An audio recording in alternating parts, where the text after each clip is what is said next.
18 ગુજરાતી હું છું સિદ્ધાર્થ ધોળકિયા। દિલ્હીમાં ખરાખરીનો જંગ જામેલો છે અને સૌથી વધારે અને મોટા સમાચાર એ આવી રહ્યા છે કે લાંબા સમય બાદ ભાજપ જે વાપસી કરી શકે છે। જે રીતે આપ ટીવી સ્ક્રીન ઉપર પણ જોઈ રહ્યા છો, હાલના વલણમાં ભાજપ 47 બેઠક પર આગળ ચાલી રહ્યું છે।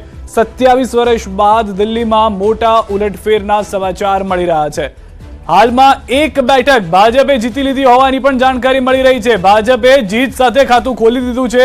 જે ટેલી આપ જોઈ રહ્યા છો તેમાં આપને ખ્યાલ આવશે કે કુલ જે 47 બેઠક છે તેમાંથી 46 બેઠક ઉપર હવે ભાજપ આગળ ચાલી રહી છે અને એક બેઠક જીતી લીધી છે।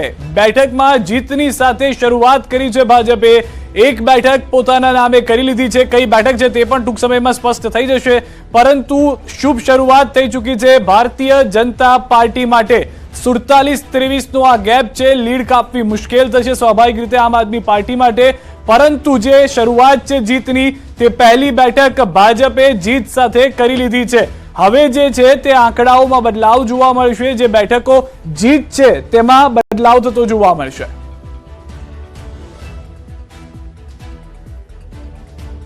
પુનિત જુનેજા અમારી સાથે જોડાયેલા છે, આમ આદમી પાર્ટીના નેતા છે। પુનિતભાઈ, અત્યાર સુધીનો જે ગેપ હતો ત્યાં વચ્ચે 30-35, 35-35 એવા આંકડા જોવા મળતા હતા, પરંતુ હવે ગેપ વધી રહ્યો છે। બીજી તરફ ભાજપની શરૂઆત પણ એક જીત સાથે થઈ છે। હવે થોડું આમ આદમી પાર્ટી માટે ચિંતાની વાત શરૂ થઈ છે।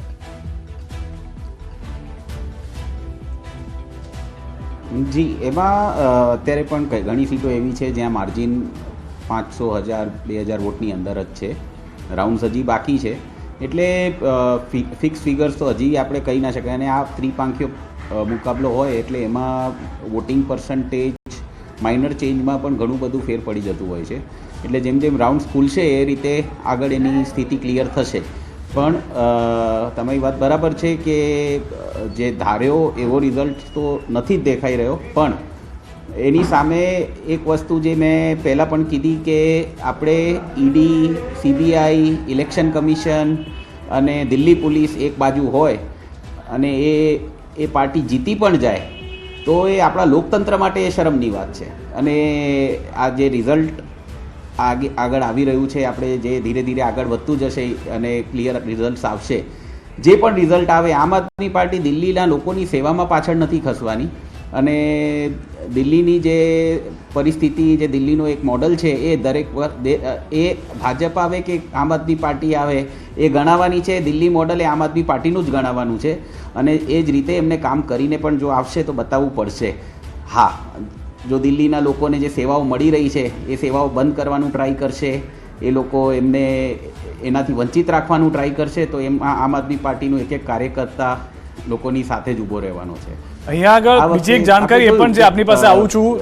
ઓમ પ્રકાશ જે છે તેઓ દિલ્હીમાં જીત્યા છે। પહેલું ખાતું જે છે તે ઓમ પ્રકાશે ખોલાવ્યું હોવાની જાણકારી મળી રહી છે। જે ભાજપની જીત થઈ છે, અહીંયા આમ આદમી પાર્ટીને પણ એક બેઠક પર જીત મળી હોવાની હાલમાં જાણકારી છે। કઈ બેઠક છે તે પણ અપડેટ સાથે આપની પાસે આવીશું, પરંતુ ગેપ મોટો છે। હવે 24 ઉપર આમ આદમી પાર્ટી આગળ ચાલી રહી છે, 46 ઉપર અથવા તો 45 ઉપર ભાજપ આગળ ચાલી રહી છે। હવે અહીંયા આગળ ગેપ મોટો છે, પરંતુ જુનેજા સાહેબ, અહીંયા આગળ એક મહત્વની વાત છે। તમે કીધું કે દિલ્હી મોડલને લઈને આમ આદમી પાર્ટીના મોડલ તરીકે ચાલશે બધી જગ્યાએ, પરંતુ સ્થાનિક સ્વરાજની ચૂંટણી આવી રહી છે, આવનાર સમયમાં અનેક જગ્યાએ ચૂંટણી થવાની છે।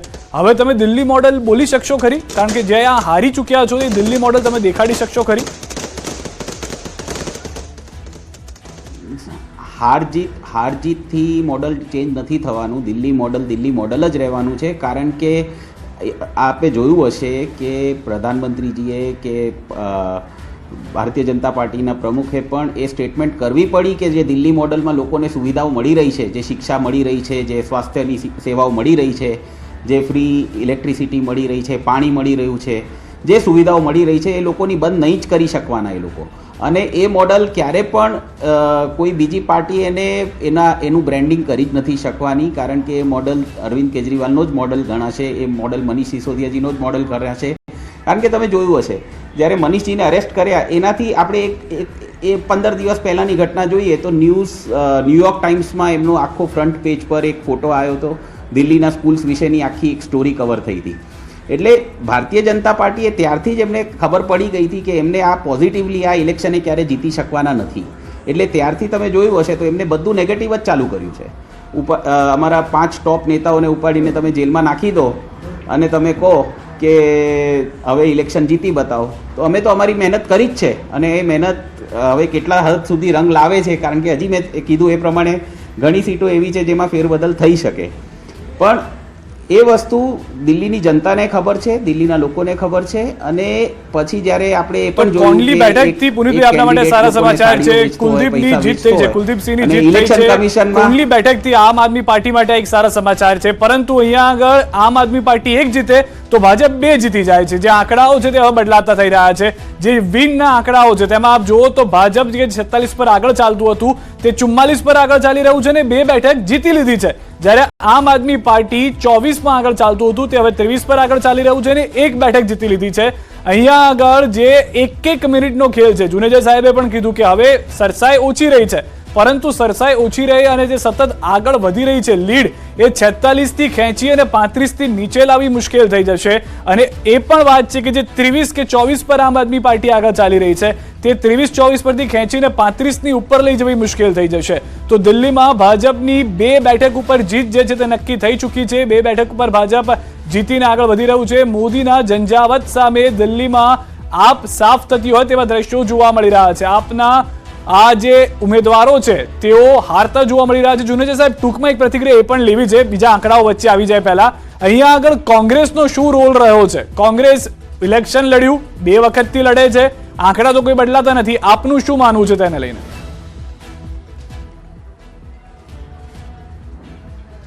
કોંગ્રેસે એનું એ જ રોલ જે છે પ્લે કર્યું છે દર વખતની જેમ. અને આ વખતે તમે જોયું હશે, આજે સવારે કોંગ્રેસના 1-2 લીડર્સનું, હું કાલકા સીટથી એમના જે લીડર છે એમની જ સ્ટેટમેન્ટ સાંભળતો હતો. એમને એવું કીધું કે કાલકામાં એમના સીએમ હારી જવાના છે. પછી એમને એવી સ્ટેટમેન્ટ કરી બીજી, એ મને બહુ સરપ્રાઇઝિંગ લાગી, કારણ કે ત્યાં એમના કેન્ડિડેટ જીતી રહ્યા હોય એવું નથી. એમને સ્ટેટમેન્ટ કરી કે આમના જે એક્સ ચીફ મિનિસ્ટર છે અરવિંદ કેજરીવાલ એ જ હારી જવાના છે. એટલે એમની સ્ટેટમેન્ટ એ બતાવતી હતી કે એમની ખુશી સંદીપ દીક્ષિતજી જીતી રહ્યા છે એમાં નહોતી. એમની ખુશી એમાં હતી કે સંદીપ દીક્ષિત જે થતું હોય એમને હારી જતા હોય હારી જાય, પણ ભાજપ જીતી જ રહી છે એમાં એ લોકો ખુશી બનાવી રહ્યા છે. એટલે એ જે વસ્તુ છે કોંગ્રેસની, આ વખતે એક દિલ્હીના લોકોની સામે એક આખો ચહેરો એમનો ખુલ્લો પડી ગયો છે. તમે જોયું હશે રાહુલ ગાંધી, એટલે તમારું એવું માનવું છે કે કોંગ્રેસે ભાજપને સપોર્ટ કર્યો, એમને રિસ્પોન્સ નથી આપ્યો. ઓકે, આ પ્રત્યક્ષ છે, બધું પ્રત્યક્ષ ને પ્રમાણની કઈ જરૂર નથી હોતી. જુનેજા સાહેબ, કોંગ્રેસ બી ટીમ બની ગઈ છે ભાજપની, એવું કેવું છે?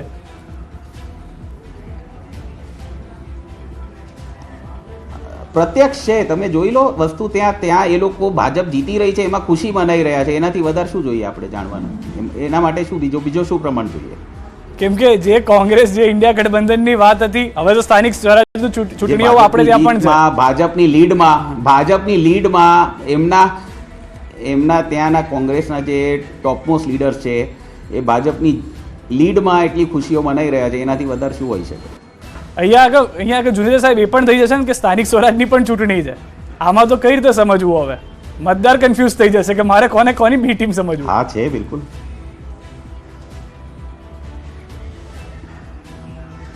જુઓ, એ ટીમ, બી ટીમ, સી ટીમ જે છે ને, બધી એ લોકોની એક ટર્મિનોલોજી છે. અત્યારે મેં એક વસ્તુ હું તમને ક્લિયર કરું કે દરેક ઇલેક્શનમાં કઈ પાર્ટી શું રોલ ભજવે છે ને એનાથી ડિસાઇડ થવું જોઈએ કઈ પાર્ટી કોની એ ટીમ કે બી ટીમ બની રહી છે. અત્યારે દિલ્હી ઇલેક્શનમાં એ વસ્તુ ક્લિયર હતી કે કોંગ્રેસે જે રોલ ભજવ્યો છે એમને જીતવા માટે પ્રયત્ન નથી કર્યા, એમને આમ આદમી પાર્ટીને હરાવવા માટેના પ્રયત્નો કર્યા છે. અને Congress, BJP, ED, CBI, election commission, Delhi police versus Aam Aadmi party, એટલે આ ઇલેક્શન જે હતું એ વન સાઇડેડ ઇલેક્શન બનાવીને લડવામાં આવ્યું છે. અને એમાં આમ આદમી પાર્ટીએ બહુ સારી લડત આપી છે. અને જે માર્જિન્સ હજી ચાલી રહ્યા છે ઘણી સીટ્સ પર, ફેરબદલ જે થશે, આઈધર વે એક આમ આદમી પાર્ટી માટે એક ગર્વની વાત છે કે આવી પરિસ્થિતિઓમાં જ્યાં તમારા 5 ટોપ લીડર્સને જેલમાં નાખી દેવામાં આવે, જ્યાં તમારા આખી પાર્ટીને તોડી નાખવાના પ્રયત્નો કરવામાં આવ્યા હોય, ત્યાં એકજૂટ થઈને અમે લડ્યા છીએ. એનાથી વધારે ગર્વની વાત કોઈ ન હોઈ શકે. જુનેજા સાહેબ, હવે અહીંયા આગળ આપે પણ સમજવાનું છે, કારણ કે જો આપ માનતા હો કે કોંગ્રેસ CBI ED જે આપના આરોપ લગાવી રહ્યા છે બધાએ ભેગા થઈને આપને હરાવ્યું છે, તો હવે આવનાર સમયમાં પણ એ આપના માટે ખતરારૂપ થઈ જશે. ઇન્ડિયા ગઠબંધન તો એક તરફ મૂકી દો, આવનાર જે ઇલેક્શન્સ થવાના છે ગુજરાતના સ્થાનિક સ્વરાજથી લઈને તમામ જગ્યાએ હરાયું જીતાયું માટે આપણે હજી રાહ જોઈશું. હરાયું જીતાયું માટે આપણે હજી રાહ જોઈશું. મેં તમને એ જ કીધું, દરેક ઇલેક્શનમાં કઈ પાર્ટી શું રોલ ભજવે છે એની ઉપર જ બધું ડિસાઇડ થાય છે. દરેક ઇલેક્શન એનામાં યુનિક હોય છે અને એ ઇલેક્શનમાં જે પાર્ટીએ જે રોલ ભજવ્યું હોય એ જ રોલ ડિસાઇડ કરે છે કે એ પાર્ટીએ કયા હિતો ધ્યાનમાં રાખ્યા છે, લોકોના હિતો ધ્યાનમાં રાખ્યા છે, એમના વેસ્ટેડ ઇન્ટરેસ્ટ ધ્યાનમાં રાખ્યા છે. એટલે ઘણી વસ્તુઓ ઘણી જગ્યાએ બદલાતી હોય છે. કેટલો આંકડો આપ જોઈ રહ્યા છો? આપણે હરાવવાની વાત કરી, આપણે મૂકી દઈએ એક તરફ, કેટલો આંકડો આમ આદમી પાર્ટીને આપ જોઈ રહ્યા છો? હવે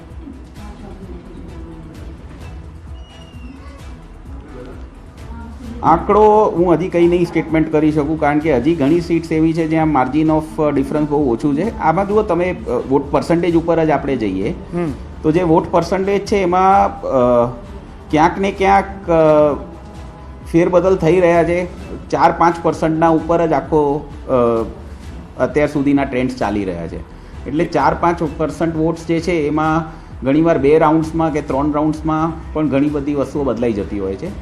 આપણે હજી ઓલમોસ્ટ હાફ કાઉન્ટિંગથી પણ ઓછામાં છીએ. એટલે લેટેસ્ટ વેટ એના માટે આપણે 2 વાગ્યા સુધી 2:30 વાગ્યા સુધી લગભગ ક્લિયર થશે.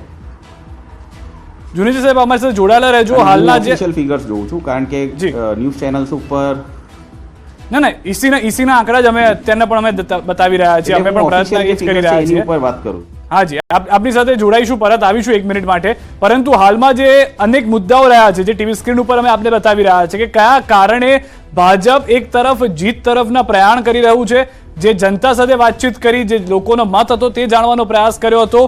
27 વર્ષ પછી દિલ્હીમાં બીજેપી સરકાર બનાવવા તરફ જઈ રહ્યું હોય તેવું લાગી રહ્યું છે. સાંજે ભાજપ મુખ્યાલયને પ્રધાનમંત્રી નરેન્દ્ર મોદી જવાના છે. સૌથી વધારે મહત્વની વાત કે તેઓ સાંજે ત્યાં આગળ જશે, સંબોધન કરશે.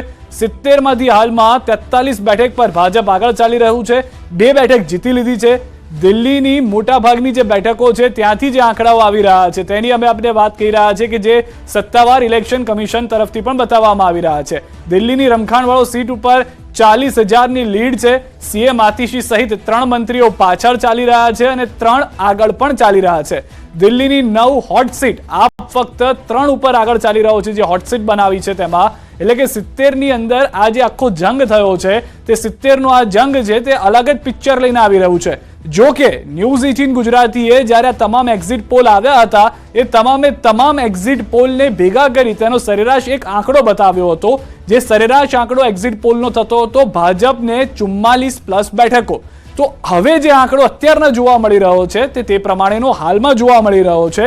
આમ આદમી પાર્ટીને અંદાજિત 44થી સામે 25થી 20 બેઠકો અને કોંગ્રેસ ખાતું નહીં ખોલાવે તે પ્રમાણેની જ પરિસ્થિતિ છે.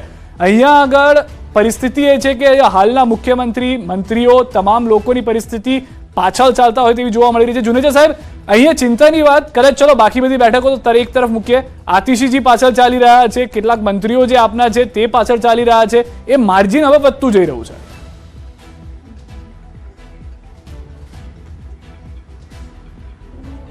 મેં એ જ કીધું કે માર્જિન જે છે એમાં કયા બૂથ્સની અત્યારે જે મશીન્સ ઓપન થઈ છે એની ઉપર ઘણું બધું, હું ત્યાં નથી બેઠો એટલે હું કમેન્ટ ના કરી શકું. પણ આ જ વસ્તુ અમે લોકસભાના ટાઈમે પણ જોઈ હતી. મારા એક કેન્ડિડેટ માટે હું એમને બહુ ક્લોઝલી મોનિટર કરતો હતો, જે કાશ્મીરમાંથી જીત્યા હતા, મેરાજ મલિક. એટલે એમના કેસમાં પણ જે 15 રાઉન્ડ્સમાંથી 8, 9, 10 રાઉન્ડ સુધી એ ટ્રેલ કરતા હતા ને અમને જ્યારે એમના બૂથ્સ ઉપર અમે, કારણ કે એ બૂથ્સ ખબર હતા કે આ બૂથ ઉપર એમને વોટ સારા મળ્યા હોઈ શકે, અને એમને કવર કર્યું છેલ્લે પણ અને જીત હાંસલ કરી. એટલે આ ઘણું બધું એની ઉપર ડિપેન્ડ કરતું હોય છે, કારણ કે અહીંયા બેઠા અમે જજ નહીં કરી શકીએ કે કયા બૂથ્સની પેટી ઓપન થઈ છે અને કયા થવાની બાકી છે. એટલે એ તો ત્યાં જે ગ્રાઉન્ડ્સ ઉપર હશે એ લોકો વધારે સારી રીતે જાણતા હશે. પણ હા, એવા ઇલેક્શન અમે જોયા છે આમ આદમી પાર્ટીએ, કારણ કે આમ આદમી પાર્ટીને ઘણી જગ્યાએ રાઇટ ઓફ કરી દેવામાં આવે પણ એ છેલ્લે જ્યારે ટર્ન થાય છે ત્યારે ખબર પડે. કારણ કે અમારા ક્યારે પણ કોઈ ઇલેક્શન ઇઝી રહ્યા નથી. એવું નથી રહ્યું કે અમે ભલે અમારી 67 સીટ્સ આવી હોય, 62 સીટ્સ આવી હોય, પણ ઘણી જગ્યાએ માર્જિનમાં છેલ્લે પણ ફેર પડ્યા છે. એટલે લેટેસ્ટ વેટ, એના માટે આપણે વેટ કરવી જોઈએ. અત્યારના વધુ એક મહત્વના સમાચાર, ભાજપે ત્રીજી બેઠક પણ જીતી લીધી છે. તો કુલ 46 બેઠકો પરની લીડ જે હવે 43 બેઠકો પરની થઈ ગઈ છે લીડ, અને 3 બેઠકો જે છે તે ભાજપે જીતી લીધી છે. સામે આમ આદમી પાર્ટી હજી એક ઉપર જ છે, જે 4 બેઠકોના પરિણામ અત્યાર સુધીમાં આવી ચૂક્યા છે. 4 બેઠકોના પરિણામમાં ભાજપે 3 બેઠક જીતી છે. એક બેઠક ઉપર આમ આદમી પાર્ટીની જીત છે. વિશ્વાસનગરથી ભાજપના ઓમ પ્રકાશ જીતી ચૂક્યા છે. કોંડલીથી આપના કુલદીપ કુમાર ગુપ્તાની જીત થઈ ચૂકી છે. અન્ય 2 બેઠક જે છે તે ભાજપ પોતાની તરફ કર્યું છે. કોંગ્રેસ એક પણ બેઠક પર આગળ પણ નથી ચાલી રહી. જીતની વાત પછી શાલીમાર બાગથી ભાજપના ઉમેદવારની જીત થઈ છે. જ્યાં પણ ભાજપના મહિલા ઉમેદવાર હતા તેઓ જીતીને આવ્યા છે. સૌથી વધારે મહત્વની વાત જે જાણવા મળી રહી છે તે પ્રમાણે ભાજપ જે છે તે 3 બેઠક પર આગળ હોવાની જાણકારી છે. અહીંયા આગળ સૌથી વધારે મહત્વની વાત એ પણ છે કે જે પણ પરિણામો આવી રહ્યા છે, હવે જે વલણ હતા તે બદલાઈ રહ્યા છે, તે પરિણામ તરફ જઈ રહ્યા છે. એક એક આંકડા અમે આપ સુધી પહોંચાડતા રહીશું. 3 બેઠક પર હાલમાં ભાજપ આગળ ચાલી રહ્યું છે, 1 બેઠક પર આમ આદમી પાર્ટી આગળ ચાલી રહી છે. એક નાનકડા વિરામ માટે રોકાઈ રહ્યા છે. આપ જોડાયેલા રહો ગુજરાતની number 1 news channel news 18 Gujarati સાથે.